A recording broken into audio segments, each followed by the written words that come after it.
Hey bookworms, welcome back to my channel, and summer is calling, so I figured I should talk about the books I read this spring that I really enjoyed. So let's get to talking about books. I thought that I should do like a little wrap-up video, talk about some of the books I really enjoyed this spring season, so let's get to that. My first book that I read this spring was The Four Winds by Kristin Hannah, and it was everything I needed.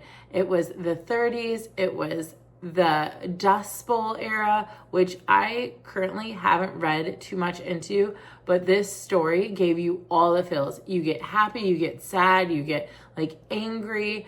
It follows Elsa and her just journey throughout the years. It starts when she's a young woman and she faces an unplanned pregnancy, and it goes all the way to her survival for her kids in California and everything in between. And I felt like I was on a yo-yo of emotions with this book, because I felt like, okay, things are going well, crash. Things are going well, crash. And I was like, okay, I know how the story is going to end, right? Like, I'm hoping and praying. But one thing Kristin Hannah does is literally rip your heart out, put it in a blender, and then try to put it back into your chest. And it never fails every single time. This was a 5-star book. Like, I still think about these characters and how if she did one different thing, maybe it would have been better. My second Kristin Hannah book was Homefront, and you follow Joe and Michael. They're a couple, and they're going through like this, I want to describe it as like a timely portrait of a marriage with the hardships of life. Not only that, but Joe is in the military as a career. So I feel like Michael is also in a very career-driven field. I believe he's a lawyer. So both of them have this give and take and this way of having to be selfless. But after a certain amount of time, I feel like Michael gets a little resentful, Joe doesn't understand, and the communication is off. But this whole trajectory of the story is just ups and downs, and literally the true sacrifice of, I feel like, a glimpse of what it would take if things weren't as supportive, and then you're having to face these like difficulties. Again, Joe has a best friend in the military as well. They go on missions together. They live next door, and you see different avenues because her husband is super supportive and allows her to have this career field and allows her in a way to be proud of it, is what I mean. Because I don't feel that from Michael. Honestly, Michael was a toad for most of the book. And like, I still think he has a little bit of toad in him, if you want my honest opinion. But again, it was super heart-wrenching. As Kristin Hannah, I think her middle name needs to be Kristin Heart-Wrenching Hannah. That's what I'm going to call her from now on. So this other book, it's still in the historical base, but it is First Ladies by Marie Benedict. And I have loved the books that I've read by her, but this one is about Eleanor Roosevelt and Mary McLeod Bethune, and they're untimely because they're very progressive for their time, both of them in their own right, in their own ways.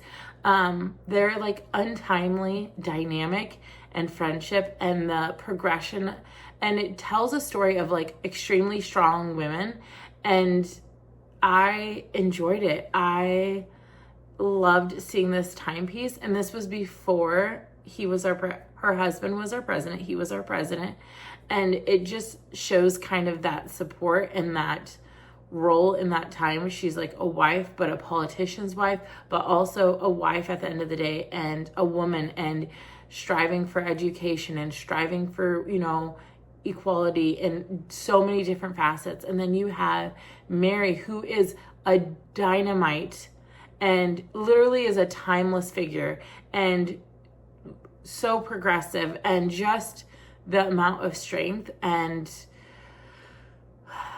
it's fantastic. I mean, the amount of gumption she has to just get things done. And like, I know she has to be uncomfortable because she's written about it, and she's just like, I'm fine with sitting with someone's uncomfortability if it means change. Like, she has this picture and this idea, and nothing will get in her way. And I feel that is such a drive and just a moral, like, makeup of a true person that changes history. Okay, so flipping this on, I'm going to talk about some of my steamier reads and some of the other genre that I read this season. So my first read I read was Island Affair by Priscilla Oliveras. Now, this is steamy. It's Miami. It's Latin. We follow Sarah, who is a social media influencer. She's going down there to celebrate her mom's cancer-free diagnosis for a family vacation. She doesn't want to go alone. Her guy she's kind of seeing ditches her. So what does she do? She looks up, and of course, she's right by a fire station. And Luis is there watching her as she breaks down. And of course, he goes into the first responder moment, gets entangled into this scenario of being her fake boyfriend. And let me tell you, there is nothing fake about their feelings. It is sizzling. It is hot. It is sparking. But it's just hilarious that they fit so well together, yet they're fake dating. And, you know, the family dynamics, figuring out, you know, where they're going to go from here. She has run-ins with people from his family. Then his mom finds out. And of course, his mom is a true Miami Latin mama. And she's like, I need to know who this girl is. You need to bring her around. Like, blah, blah, blah, blah, blah. And she, you know, just is very invested in her children because he did not call her for a certain amount of days. And she was like, absolutely not. Like, I thought there was something wrong. And there's hilarious, there's steam, there's everything.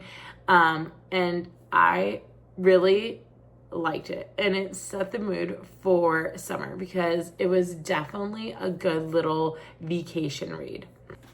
My next read I read on the steamier side was Deep End by Ali Hazelwood.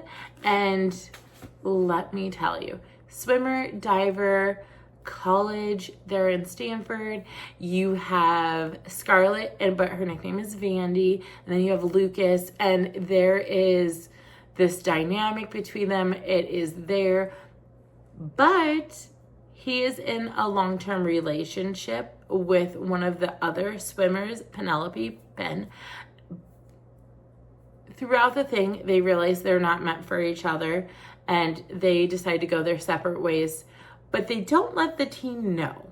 They only let Scarlett know because she's like, I think you and Scarlett are perfect together. Let me make you up, but with like strings in my mind. And it's just, it gets a little messy. It gets unmessy. There's diving. There's some mental health in there because Vandy has just suffered a really bad fall and she's on the rehabilitation course. So she's healed physically and can do these dives, but mentally she's having this mental block that she needs to work through.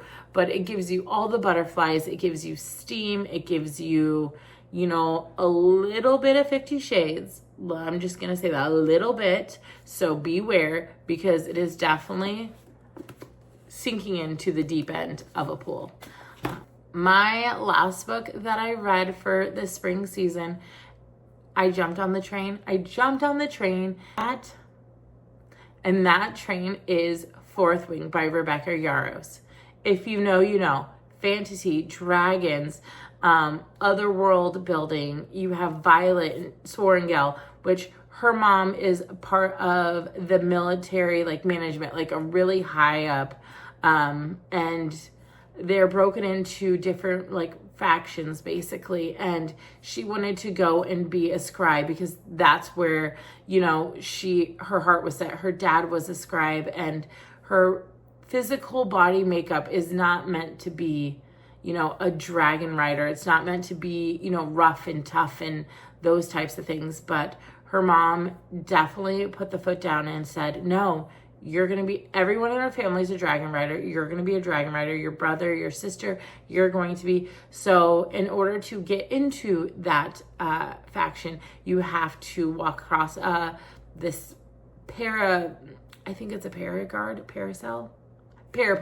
You have to walk across this parapet. And of course, I'm telling you, the number of people that perish in this book do not get attached, because you think you're getting attached and then they're gone, because the amount of people that actually make it to bonding with a dragon season of this first year is less. And then it's less after that, because you have to be the best of the best. And that means either you're falling off things, you're dying, people are trying to, just end you to get closer to their goal. It is wild. And here she is. She's been told to stay away from certain people because throughout the history of the lands, there are lands that battled with her homeland. And after a while, they decided to get rid of some of the adults. Well, the adults had children, and those children are orphans, but they decided that they're not going to be judged for their parents' actions. So we're going to put you into the dragon class. And let me tell you, that's the hardest class. That's naturally weeding them out for the best. Anyway, there is a group of, I would say, people that survived first year. They're there. And Violet's been told to stay away from one of them because he has a grudge. Well, guess who she runs into all the time? This guy. And let me tell you, I don't think he has so much of a grudge. I think there's attraction, there's things going on. Again, steamy. Again, suspenseful. Again, suspenseful. And I don't know if this chick is going to make it to second year. It was a good book. I had to get into it. It was a slow starting at first for me, but once it picked up, and I was invested. I think to the point when she bonded with her dragon, that's when it really started going for me. At the beginning, you're just getting to know, world building, all this environment building, and I was just like, okay, it's a little, it's going. I don't see, everyone talks how well this book is going, and I'm not judging outwardly, but I'm just like, maybe it's not for me. Maybe I just stopped. So glad I continued it. So glad I switched from physical book to the audio with full cast and full sound effects. That really did tie it in there, and I felt like I was watching a Game of Thrones episode, but I was listening to it. Got me hooked, started reading the physical book, and then continue to read the physical book. So much so that I put the second on hold at the library, and I have it right now. That's that. So, with that being said, those are my books that I read for the spring season that I really enjoyed and liked. And I'm super excited for summer. I have major plans. Check out the last video. And I will be talking to you guys so soon. So until next time, see ya.